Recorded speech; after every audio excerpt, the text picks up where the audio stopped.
희망의 소리 방송을 즐겨 들으시는 애청자 여러분 평안하셨습니까? 오늘도 하나님의 선하심이 여러분들의 생애를 인도해 주시기를 기도드립니다. 저는 김인환 목사입니다. 오늘 여러분들과 함께 은혜를 나눌 본문의 말씀은 요한일서 4장 7절로 11절의 말씀입니다. 사랑하는 자들아, 우리가 서로 사랑하자. 사랑은 하나님께 속한 것이니 사랑하는 자마다 하나님께로 나서 하나님을 알고 사랑하지 아니하는 자는 하나님을 알지 못하나니 이는 하나님은 사랑이심이라. 하나님의 사랑이 우리에게 이렇게 나타난 바 되었으니 하나님이 자기의 독생자를 세상에 보내심은 저로 말미암아 우리를 살리려 하심이니라. 사랑은 여기 있으니 우리가 하나님을 사랑한 것이 아니요 오직 하나님이 우리를 사랑하사 우리 죄를 위하여 화목제로 그 아들을 보내셨음이니라. 사랑하는 자들아, 하나님이 이같이 우리를 사랑하셨은즉 우리도 서로 사랑하는 것이 마땅하도다. 이 말씀을 본문으로 해서 사랑은 뒤치다꺼리입니다 라는 제목으로 말씀을 드리고자 합니다. 사람들은 기독교를 떠올릴 때 사랑이라는 단어를 함께 떠올리곤 합니다. 그래서 기독교를 사랑의 종교라고 말하는 데 있어서 이의를 달 사람이 별로 없을 것입니다. 이유는 기독교가 줄곧 주장하고 실천하고자 하는 것이 사랑이고 또한 성경에 하나님 자신이 사랑이라고 말씀했기 때문입니다. 동시에 하나님의 사랑이 이론적으로만이 아니고 실천적인 사랑으로 나타났기 때문입니다. 우리는 말로 하는 사랑은 많이 할 수 있습니다. 말로는 못할 것이 없겠죠. 그러나 행동이 뒤따라주지 않고 삶으로 보여주지 못한다면 그런 사랑은 완전한 사랑이라고 말할 수 없을 것입니다. 사랑은 사랑하는 사람만 사랑해서는 진정한 사랑을 하는 것이라고 말할 수 없습니다. 그리스도의 제자라고 일컫는 사람은 모든 사람을 사랑할 수 있어야 합니다. 그 사랑의 남녀노소, 신분의 높고 낮음, 가진 자 혹은 갖지 못한 자를 불문하고 어떠한 차별이 있어서도 안 됩니다. 예수님 자신이 어떠한 사람도 차별적으로 대하셨거나 사랑하지 않으셨기 때문입니다. 예수님께서 그렇게 사랑하셨던 것처럼 그런 사랑을 해야 진정으로 사랑한다고 말할 수 있는 것입니다. 그렇다면 우리는 과연 어떤 사랑을 해야 하는 것일까요? 오늘 본문의 말씀을 통하여 세 가지를 생각해 보고자 합니다. 첫째로, 사랑은 하나님께 속했다는 사실을 알아야 합니다. 요한일서 4장 16절에는 하나님은 사랑이시라고 말씀하고 있습니다. 하나님의 대표적인 속성이 사랑이라고 할 수 있습니다. 사랑이신 하나님을 믿으며 사랑하며 사는 사람은 하나님께로부터 났다고 성경은 말하고 있습니다. 하나님께로부터 나았으니 사랑하는 사람이 된 것이요, 사랑하는 사람은 하나님을 아는 사람인 것입니다. 그러나 사랑하지 않는 사람은 하나님을 안다고 말할 수 없습니다. 즉, 하나님을 안다고 주장하면서 형제를 사랑하지 않는 그리스도인은 거짓된 신앙생활을 하고 있는 것입니다. 형제를 사랑하지 않고 하나님을 안다는 것은 자신을 기만하는 것이나 마찬가지인 것입니다. 하나님이 사랑임을 우리가 알게 될 때 두려움은 신뢰로 바뀌어지고 그분이 우리를 돌보신다는 것을 알기에 우리는 신뢰를 가지고 우리 하늘 아버지의 손에 우리 자신을 맡기게 되는 것입니다. 이러한 관계는 사랑이 아니고는 불가능한 것입니다. 사랑에 신뢰하게 만들고 맡기게 만드는 것입니다. 그러므로 하나님이 사랑이시라는 사실을 알아야 합니다. 안다는 것은 지식으로 인하여 아는 것 이상을 의미합니다. 나의 삶의 경험에서 하나님이 사랑이라는 사실을 체험할 때, 그리고 그 사랑에 감격할 때 진정으로 하나님이 사랑이라는 사실을 알게 되는 것입니다. 이러한 하나님의 사랑을 날마다 경험하시기를 바랍니다. 둘째로, 하나님의 사랑이 어떻게 나타났는가 하는 것입니다. 죄로 말미암아 영원히 죽을 수밖에 없는 죄인인 우리를 살리기 위하여 독생자 예수 그리스도를 이 땅에 보내셨다는 것입니다. 화목제물로 아들을 보내셨습니다. 화목제물은 죽음으로서만이 그 효능을 발휘할 수 있습니다. 죽음이 전제되지 않은 화목제물은 무용한 것입니다. 누군가를 위하여 대신 죽는다는 것은 설령 사랑한다 하여도 쉽지 않은 것이요, 더군다나 사랑하지 않고는 절대 불가능한 것입니다. 사랑하지 않는 사람을 위해서 대신 죽을 사람이 이 세상 사람 가운데 몇 명이나 되겠습니까? 죽는 일이 쉬운 일인가요? 사실 수명이 다하여 죽는 것도 아쉬운 것입니다. 백색의 거울 되신 어르신들도 죽음을 이야기하면 대부분 싫어하십니다. 그런데 죽을 이유가 있어서가 아니고 누군가를 대신하여 내 목숨을 내놓는다는 것은 결코 쉬운 일이 아닌 것입니다. 그런데 그런 죽음을 하나님의 아들이신 예수님께서 당하셨다는 것입니다. 더욱 놀라운 것은 그리스도의 희생은 자발적이었다는 것입니다. 강요에 의해서가 아니라, 마지못해서가 아니라 예수님은 자원하여 기꺼이 인간이 되어 죄인들을 위해 죽기로 한 것입니다. 시대의 소망 22, 23페이지에 보면 이것은 자발적 희생이었다. 예수께서는 아버지 곁에 머물러 계실 수도 있으셨다. 그분은 또한 하늘의 영광과 천사들의 경배를 보유할 수도 있으셨다.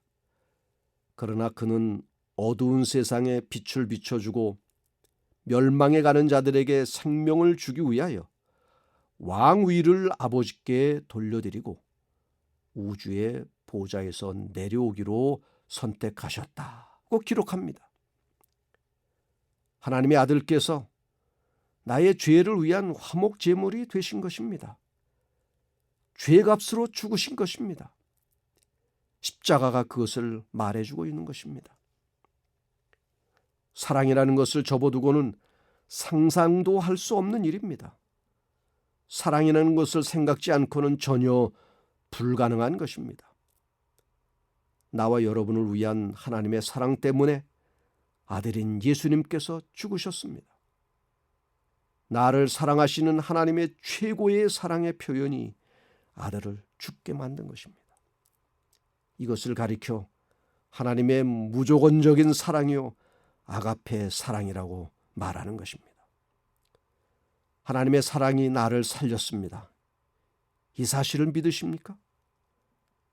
하나님의 사랑 때문에 내가 영원한 생명을 얻게 되었다는 사실을 믿으십니까?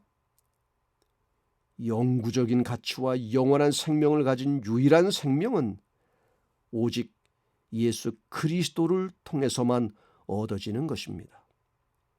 우리는 이 생명을 얻었고 누리게 된 것입니다.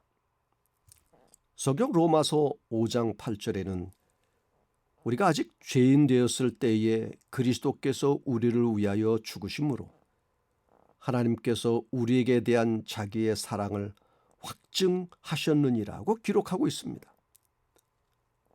우리가 허물과 죄 가운데 죽었고 우리 마음으로 하나님과 원수가 되었을 때, 죄와 사단의 종이었을 때라도 하나님의 사랑은 충만하였습니다. 이유는 그리스도께서 우리 죄를 위한 화목제물이 되셨기 때문입니다. 이 얼마나 깊은 사랑이 드러난 것입니까? 이러한 하나님의 사랑을 결코 잊지 마시기를 바랍니다. 날마다 깊이 느끼며 살아가시기를 바랍니다. 그리고 진정으로 하나님께 감사하며 살기를 바랍니다. 셋째로 서로 사랑하는 것입니다. 하나님이 우리를 그렇게 사랑하셨으니 우리도 서로 사랑하는 것이 마땅한 일이라고 성경은 말씀하고 있습니다. 하나님을 아버지라 부르는 모든 사람은 주님 안에서 형제가 되었으니 서로 사랑해야 합니다. 하나님의 속성이 사랑인데 그 하나님의 자녀가 사랑하지 않는다는 것은 합당치 않은 것입니다. 돌연변이 자식이면 몰라도 정상적인 자녀라면 하나님의 사랑의 속성을 담는 것은 너무나 당연한 것입니다. 예수님은 형언할 수 없는 사랑으로 우리를 사랑하셨습니다. 그렇다면 그리스도께서 우리를 사랑하신 것처럼 우리도 사랑해야 하는 것입니다.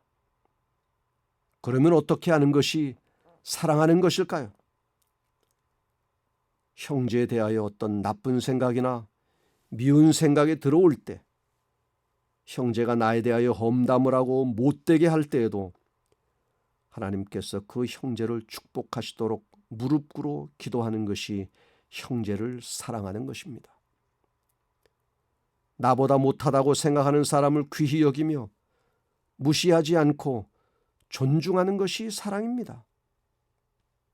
나에게 피해를 주며 전혀 이롭게 하는 사람이 아닐지라도 그를 인정해주고 마음에서 기도할 수 있는 것이 사랑입니다. 내가 가진 것을 형제가 갖지 못한 상태에서 형제가 그것을 필요로 할 때 기꺼이 그것을 주는 것이 사랑입니다. 내가 한 개를 가지면 한 개의 기쁨을 얻을 수 있지만 그때 그것을 형제가 얻으면 10배의 기쁨을 가질 수 있는 것이라면 그것을 양보할 수 있는 것이 형제의 사랑입니다. 우리가 가치 없을 때에 하나님이 우리를 이처럼 사랑하였다면 우리도 우리 형제가 무가치해 보인다 해도 그를 사랑해야 하지 않겠습니까? 성경은 원수까지도 사랑하라고 말씀하고 있지 않습니까? 사랑은 오래 참습니다. 사랑은 자신을 남에게 강요하지 않습니다. 차별하지도 않습니다. 남이 가진 것을 탐하지도 않습니다. 자신이 누구인지도 자랑하지 않습니다. 남의 유익을 구하고 선한 일을 계속 행합니다.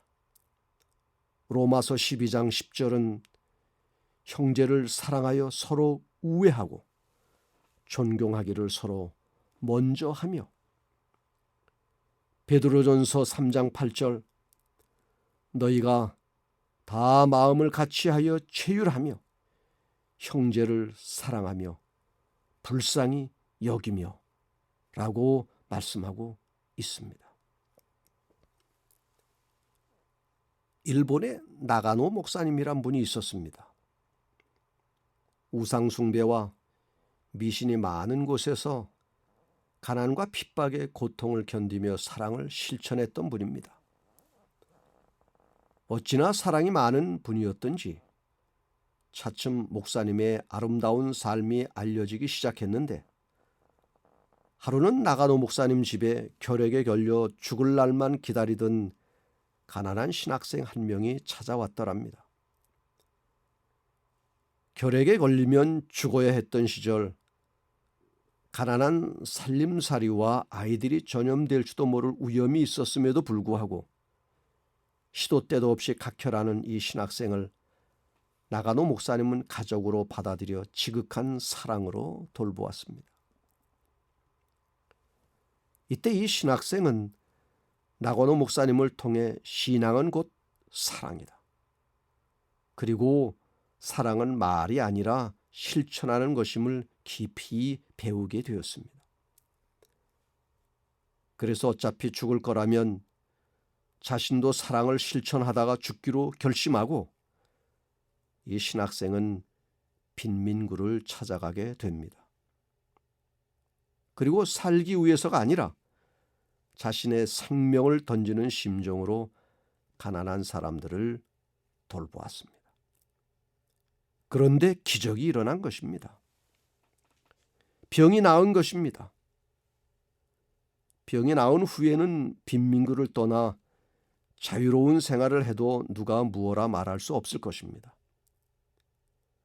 그러나 자신이 죽을 고비에 처해 있었을 때 그리스도의 참 사랑을 보여준 나가노 목사님의 삶을 따라서 빈민구를 떠나지 않기로 결심하고 계속해서 그곳에서 살면서 불쌍한 사람들을 도와주었습니다.